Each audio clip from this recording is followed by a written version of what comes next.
Special thanks to Affordable Prestige Cars of Glastonbury for providing the Jag in this review, and of course if you've followed the Beards and Cars series for some time you'll recognise their name, especially when it comes to Jags that I've reviewed. So of course if you want to check out their current stock or get in contact with them if you're in the southwest of the UK or maybe even a little bit further afield, you can check out their website via the link right below this video in the description.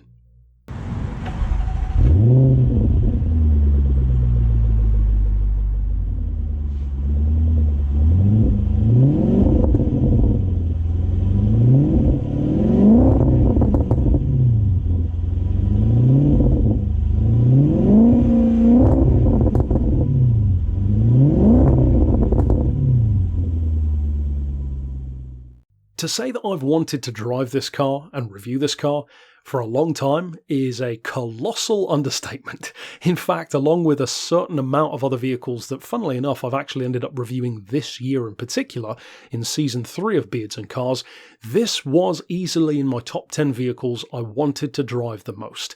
And the reason why, as some of you will remember if you've been watching this series for long enough, is because of what a massive impression was made on me from driving an XFR. It ended up, spoiler alert, being my car of the year in 2020. That's kind of a big deal given how many other fantastic cars I drove that year. Now the reason why was partially because of how surprising it was to me. It was a car that I had at best measured expectations of, and it blew those expectations out of the water to be everything beautiful and fantastic about an XKR, but more. More space, more doors, more seats, more practicality, more comfort. It just makes sense as a super saloon, and it's a far more, in my opinion, interesting choice and an unexpected one than something like an AMG or an M car. Doesn't mean it's for everyone, but it certainly is for me. Naturally then, why wouldn't I want to drive this? It's the ultimate XF. Now here's the interesting thing though. Those expectations, and now that I'm not surprised by how good an XFR can be, could really work against this car, in a similar way to how they could work against an XKRS, which I've also reviewed. Here's the interesting thing though. The XKRS still fundamentally feels like an XKR. It just feels like one that's turned up to 11, especially when it comes to power. This is not one of those occasions. This car feels so different to the XFR, it may as well have an entirely different name on the back. And for some people, I could actually see that being a disappointment. In fact, even for myself, I'm not entirely sure in the long run where this will end up being on my rank of dream cars, because for quite a while I really wanted an XFRS, and in particular I would love the Sport Brake, the wagon version, which to me has always been a curiosity of why on earth Jaguar would make a wagon version of this, but not the normal XFR. That seems almost like you do it the other way around, surely, but for whatever reason that's what they did, and I'm kind of glad they did because it's a way more interesting choice than something like an Audi RS6, which is just so obvious. Now, in terms of performance, of course it's using the XKRS engine, supercharged 5-litre V8, over 540 horsepower, around 50 or so Newton meters of torque more than the existing XFR, itself already a close to 200 mile an hour car, on the salt flats at least. This one raises the speed limiter to 186 miles an hour, the 0 to 60 time is a very impressive 4.4 seconds, which for what is, let's be honest, essentially a brute force muscle car, is pretty damn good. It doesn't even have all-wheel drive to help it. But the curious thing is how different the handling is, in particular on this car. You'd expect it to be sharper, quicker through corners, more maybe precise, more composed, tighter, tauter.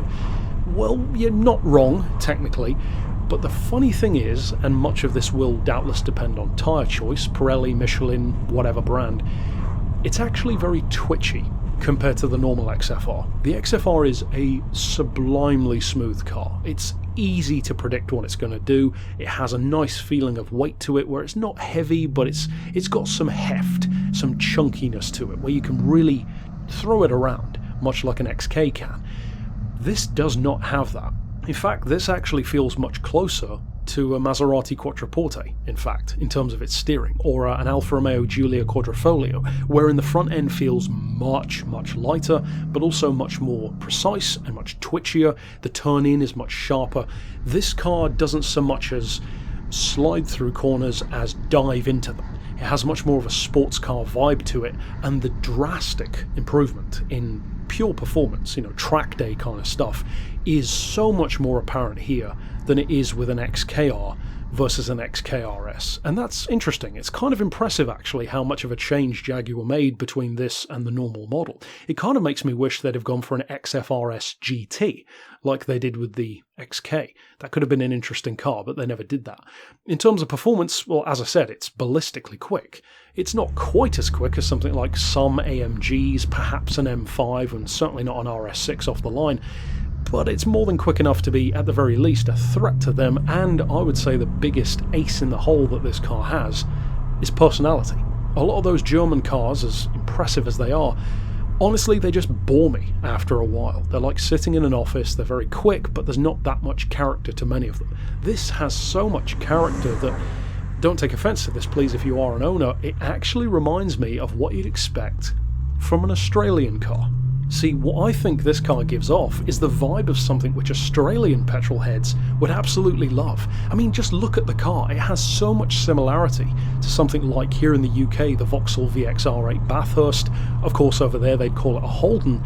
It's got such a similar look to it. It's that big four-door muscle shape with a huge supercharged V8. It just ticks all the boxes of what an Aussie would love, except it has the extra badge panache, the prestige, it's more upmarket, it has the nicer interior, etc. And of course, much more of a premium price. Now, speaking to those prices here in the UK, well, if you can even find one, and if you wanted the sport brake like I do, good luck even more so because they're so rare. There's usually maybe 2 or 3 of these for sale at any given time, usually like a white one, a red one, a blue one. In my opinion, incidentally, French Racing Blue is by far the best colour for the car, but they tend to vary between 30 and 40-ish thousand pounds, occasionally higher, but that's the usual region. So, in other words, 3 or 4 times the price of an XFR on the used market. That's kind of a problem. See, it's not a problem to the right buyer. For somebody who wants the ultimate XF, perhaps even the ultimate Jag, you could argue, that's why I put it in the thumbnail, and I'm going to talk about why in just a second for those who maybe think it's a dumb thing to even question. Is it really 3 or 4 times better than an XFR? That's the thing I'm not so sure about, because I already love the XFR for reasons that this one doesn't even attempt to do, and that's why it's a problem answering the question. Comparing this to an XFR is almost moot. They are that different. It feels almost unfair to compare them because they're aiming at completely different things.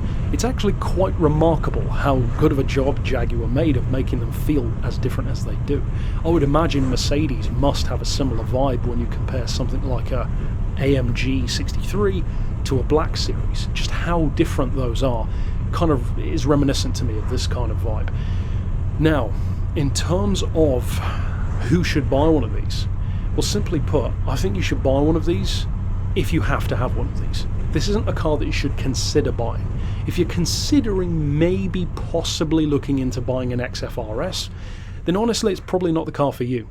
This is an enthusiast's car. It's the kind of car that you buy it because you've always wanted one, which was the case for me. It's the kind of car that you should buy if you can't stand the idea of having an XFR. You've got to have the S because it's the ultimate version. Now, speaking of ultimates, let's get into what I was saying about my opinion potentially making this the ultimate Jag. Why would I even suggest that? How on earth could this be the ultimate Jag? Well, consider this. Take the 4-door version, not even the sport brake, which I'm going to come back to in a second. The 4-door version already has an advantage over literally every sports car Jaguar has ever made in terms of practicality. As lovely as an XKR is, I had one for a while, as fantastic as the F-Type is, certainly plenty to love, as iconic as the XJ220 is, and of course how stunning looking my personal favourite Jaguar design of all time is, the CX-75, which unfortunately wasn't produced. This one has an advantage over all of those. 2 extra doors, more luggage space, and 5 seats, as well as fantastic headroom, legroom, arm room, and everything else room, because it's just a bigger car. It's an executive machine. So in terms of practicality, it more than ticks the box. Then we bring in the sport brake. Even more room, even more space, and probably controversially, in my opinion, it looks even better as well. The wing won't be for everyone, but the wagon does away with the wing, and it looks so good as an estate car in my opinion. The reason why, to go on from the ultimate Jag argument, will now combine all of that space and practicality with the fact that it actually does still ride very well. It's certainly harder, harsher and twitchier than an XFR, but it's still pretty comfortable. Certainly for a 540 horsepower, 186 mile an hour car, it's pretty damn comfortable. The fuel economy can average up around 23-24 to the gallon, which isn't bad at all for that kind of power. In terms of daily use, everything I'm saying means you could certainly use it as a daily driver if you wanted to, a top tier daily driver. But also even the price. Used, it still undercuts some of the iconic rivals it's up against. Try getting like a BMW M5 Touring with that V10 engine. Well, first of all, good luck finding one. Secondly, it's probably going to cost you at least as much for an equivalent mileage car. So even in terms of price, 40 grand, although a lot more than a normal XFR, is still about right really for a car that is as rare as these are. These are some of the ultimate British unicorn cars. They are so rare, even more rare than the XKRS is. Not quite as rare as an XKRS GT, but you get the point. Now, one of the vehicles that I mentioned just now was the XJ220. That's one of the most iconic Jaguar performance cars ever, maybe even the most iconic. This has as much power as that does, and it has more torque. If that doesn't stand for something, then I don't know what is. It's literally a saloon car, an executive saloon technically, with the power of what was literally the fastest car in the world for about 5 minutes, but still the fastest car in the world nonetheless. And unlike an XJ220, this doesn't cost £400,000. It's about 40 on the higher end. Maybe you can start to see what I'm getting at about the whole ultimate Jaguar thing. Are there faster Jags? Absolutely. If you come forward a few years, Jags started to have an all-wheel drive advantage off the line. You start to have stuff like SVRs coming into the range, and of course they're even faster. But there's more to it than just performance. You could make an argument for those maybe being even more so of the ultimate Jag, maybe something like an F-Pace SVR. It's a strong argument to make. But in my opinion, this one preserves the purity of a pure performance car, while being practical as well. So it's not like you can complain about, oh, it's just another big SUV, oh, it's a sports car like an F-Type that isn't practical enough. You can't really level any kind of valid critique at this car because it still looks great. It looks exotic. It's sleek. It's not created on the market just for the sake of the SUV trend. It still has a purity of its design, wherein it is as deserving, at least, to be as legendary as a BMW M5, as an Audi RS6, and as a number of other cars which people unequivocally adore. The XKR is adored that much in the GT world. For whatever reasons, the XFR just hasn't pushed through, and the XFR-S, despite being even more extreme, hasn't quite pushed through either. It's a car where if you've driven one, you'll praise it endlessly. Journalists consistently praise the car, and yet so many people seem to either completely forget that it's an option or just haven't even thought to try one out. That honestly is their loss, because I think these are outstanding cars. For my final thoughts on the XFR-S, I am definitely glad I finally had the chance to drive one. I will say for me personally, on a completely subjective note, I don't find this car as impressive as an XFR because of two things. One being 3 to 4 times the price. I would say it's maybe twice as good, but not 3 or 4 times as good. That's a big difference. And also because I already knew what to expect, so my expectations were higher. I will freely admit that that definitely has something to do with it. On a more objective note, I do think this is the ultimate Jag.